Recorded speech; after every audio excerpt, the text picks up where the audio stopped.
If you've ever found yourself watching other families and quietly wondering, why does this seem so much easier for them? Or questioning, am I doing this wrong?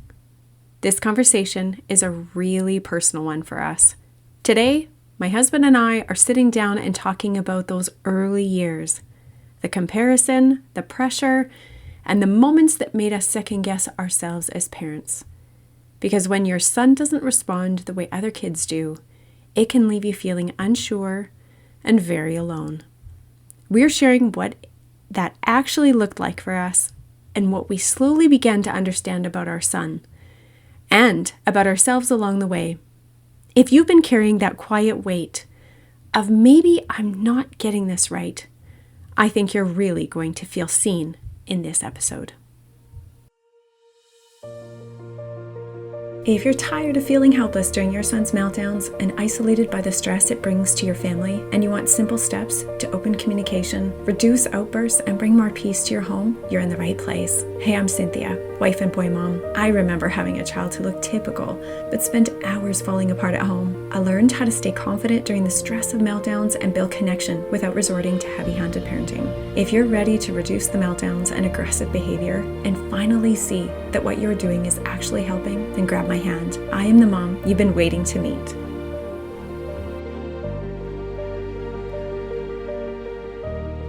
Well, I love having you in the office, our little studio, Wes, because I am remembering back to all of those years where we did this together. And I know as a mom, not everybody understands what it's like to go through those years.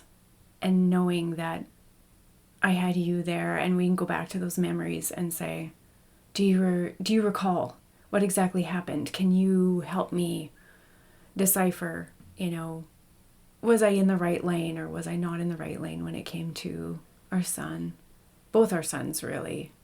Because when you are struggling with your child's behavior, it affects the entire family.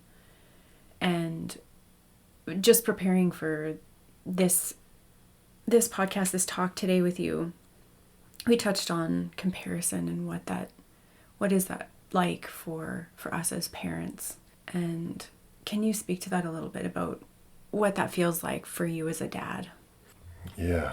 And first of all, I would like to say, too, that we've had so many conversations, in the mornings or in the evenings, and we were just like, man, we could have just hit record on this. And so it feels really good to come and actually be able to articulate some of those thoughts and put them out there. I think it's been super helpful. Totally. But to your question about comparison, I think it's one of the ways that we really decide for ourselves what kind of a parent do we want to be, because we're looking at this is what it should look like according to someone else's results or what they're doing, what their family dynamic looks like from the outside. And so it's like, okay, then somehow what other people are doing becomes a model to what I'm doing and what it should look like with my relationship with my son, or what level they should be at or how far they should have come, because we're gauging what's happening on their end to what it feels like is happening on my end. And I think that is a little bit of a trap, because we often don't really see what's going on behind the scenes, behind the doors, what kind of relationships are happening there. And so if we're taking what we see on the outside and trying to bring that into the way that I can relate to my son, you don't have necessarily an anchor point. It's like, what do I believe? What do I want to do? What kind of a dad do I want to be? Or it doesn't, and I don't ask the question, who is my son? What kind of a dad does he need right now? So those are some of the big things, I think, where comparison can really be harmful. Mm-hmm. Absolutely. I remember back even to play school and trying to do the best in in the socialization part where you want him to get out to play with other kids, interact with other kids, and the first day, the first couple of days was extremely difficult with him. He didn't really enjoy most of it at all. And I, tried to sneak out a couple of times just so that he would interact more. Otherwise, he clung to me. But getting to the comparison point was leaving the play school early and heading out into the parking lot, his little hand in mine.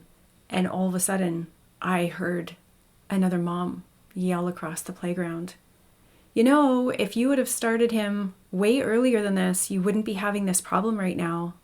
And my heart was hurting so badly. And in some ways, I felt like I took it out on him, because the next day, I remember almost wrestling him on the floor. And I'm like, we are going to stuff you in this snowsuit no matter what, and we are going to get to play school. Because the outside world needs to see that I am doing this okay. I'm doing this right. And I'm not letting you get away with this, And it wasn't even that I felt that harshness towards him, but my actions were kind of they were a reaction to what somebody else had said, what somebody else had spoken over my life. Somebody I didn't know that was looking in and had no idea what we were even going through as mom and dad in raising him. And that's where that comparison of like, well, he's not like other kids. He's at a different level. In some ways he was far ahead developmentally than others, and then in other ways there was a difference that was very tangible. And when people started to see that, I don't think that I meant to put it on him in any way, but I think that my reaction was like, well, it's people are looking at me. Like, why are you doing it this way? Like, this isn't how, like, get in line kind of thing. So I'm wondering too, like in those moments when you thought about, or maybe there were some doubts or questions you had about, do I have the ability to do this? Or did you question, like, am I doing this wrong? Is there something that I'm missing? Am I giving in? Am I doing this right? Or do I know what I'm doing? Yeah, I do actually think that, because you see the response of somebody else. And it's sort of like that in community, where you change your behavior according to other people's reactions. Or somebody responds to some way, and that can be good. That can be like, oh, oopsie daisies, I crossed over and I didn't mean to, or, my mannerisms in that instance maybe just weren't, kind of the social norm. That's not all bad. But in an instance like this, this goes right to the core, right to the root of the hearts of people. And in this case, it's the hearts of parents and the hearts of their kids. And we all want to do right by our kids. We don't want to be that, what they call the jellyfish parent. We don't want to be the helicopter parent. And that sort of leads into stereotypes, which we can talk about down the line. But those moments of hearing that you are not following the social norm in a way that, is expected of you, or you're going to be looked at in a different way, or responded to in a very different way, or put on the outside of the parameters of where everybody else is, it causes a bit of a separation. And I've spoken in previous episodes about wanting just to go home, lock the doors, close the blinds, and put the covers over your head. And that's why. It's one of the reasons why. It's not all of it, but it's part of it. And I don't know if you as a dad ever felt that way. Maybe just speak to the response of what happens to you, because if that's what a mom feels like, it's like, there's that shutdown of like, if it's not working, I'm obviously not good enough of a mom. Like, what mom can't help her child was what screamed on the inside of me so often. What is the equivalent of that for you as a dad?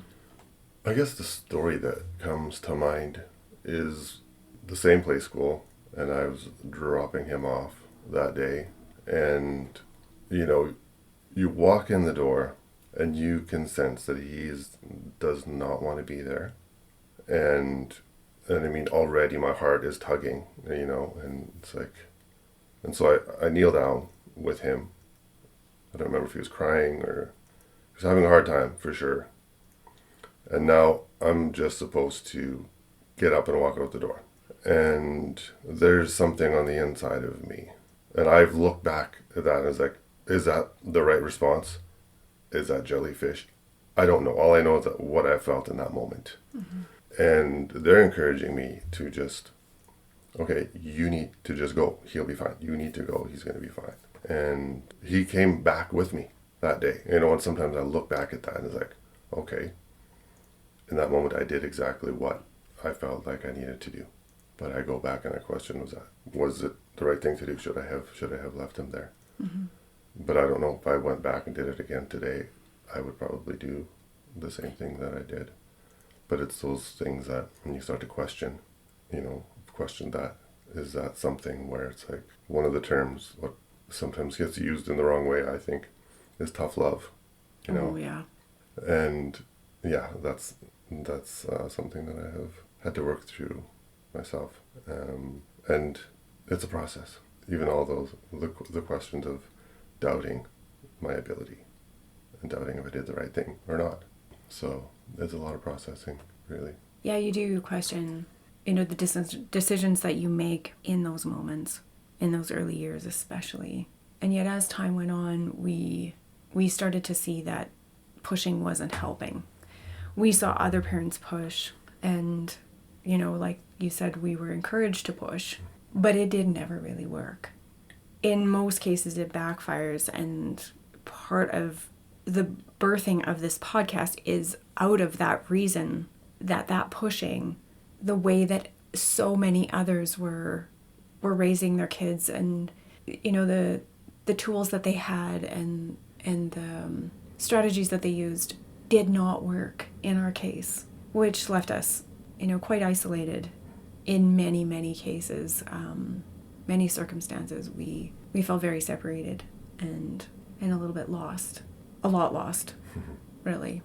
Wes, what would be one thing, or maybe an area where you saw the greatest gap, the greatest place where comparison happened, either with other parents towards you or that you specifically noticed with our son? So for me, when I think of that question, I think of our son in the classroom in kindergarten, where we now, before he was even in school, we realized his academic ability. It was just like, okay, we do not have to worry about our son. He's going to do fine in school. But when I started to see just what it was like even in a classroom environment, mm-hmm. and where other students are like, it seems as though they're fitting in, they're relaxed, they're playing. I didn't necessarily see that same level of mm-hmm. maybe confidence in my son, even though he was able to answer any of the questions or follow any of the curriculum like with ease. I mean, that was not the issue. So where my son was having a hard time was just in the social cues and mm-hmm. relationships. So that probably was kind of one of the biggest indicators and biggest ways where I would have seen a temptation to compare. Mm-hmm. Yeah, I second all of that. And I go back to something I wrote years ago. It's on my blog, and it was called The Pressure of Comparison, The Pressure Cooker of Comparison, and How to Get Out. Because it so easily happens. Even if you know those vast differences, you are there as a parent, you're standing in the gap, and you're advocating for your child the best that you know how. Those things can creep in so quickly, and I think that's what we wanted to do today was just encourage these parents that we totally know where you're at, and we wanted to share some of our stories, our experience, just some of the places where there still is that pang. It's not heartache, but it's just that those moments of like, you don't forget that hurt that you see on your son's face, or those moments where he is having a hard time, which are vast. There's many. They come in all varieties. We've been all over the map, I think. And so we just wanted to come to encourage you today to also lay that down. If you can't, just look at those places where you do have that comparison happening, and becoming aware of it is just like, oh, okay, it's there. And not to carry shame around it, but looking to that place of turning to, this is totally okay that this is different. He is different. And especially if you're listening and you have quite young kids, or you're somewhere in the middle, knowing that a couple of decades is going to go on, and you're going to look back and go, oh man, I worried about all of these things. We didn't know what kind of future we're going to have with him. We didn't know how long this was going to continue. And what we learned was the connection piece of seeing him, looking to the root of where this is coming from, and seeing him for who he is, with those circumstances and outside of those circumstances, but just kind of getting a top view down. And you're like, okay, there is going to be change, even if it is slower. We won't always sit in this place. And that we are normal parents who are given a very special, very brilliant child, and not in the way of a more than view, but in a way of, we are the very best people to do this. And he is this incredible little being with some super sensitivities, some very brilliant thinking, incredible imagination. And all of that is a lot. It's a lot for him in that tiny little body. There's just so much jam-packed into this little tiny body. And all of that comes at us. And we're like, whoa, it's a lot. So we understand where you're at. And just encourage you to grab each other's hand, collapse together when you need to. And I think down the road, we'll talk a little bit more about what those collapsing moments look like, and how to stay strong together in those times when all that pressure is on you, coming from the outside, and then a lot of the pressures even that we haven't talked about that come from the inside. And that will be for another time.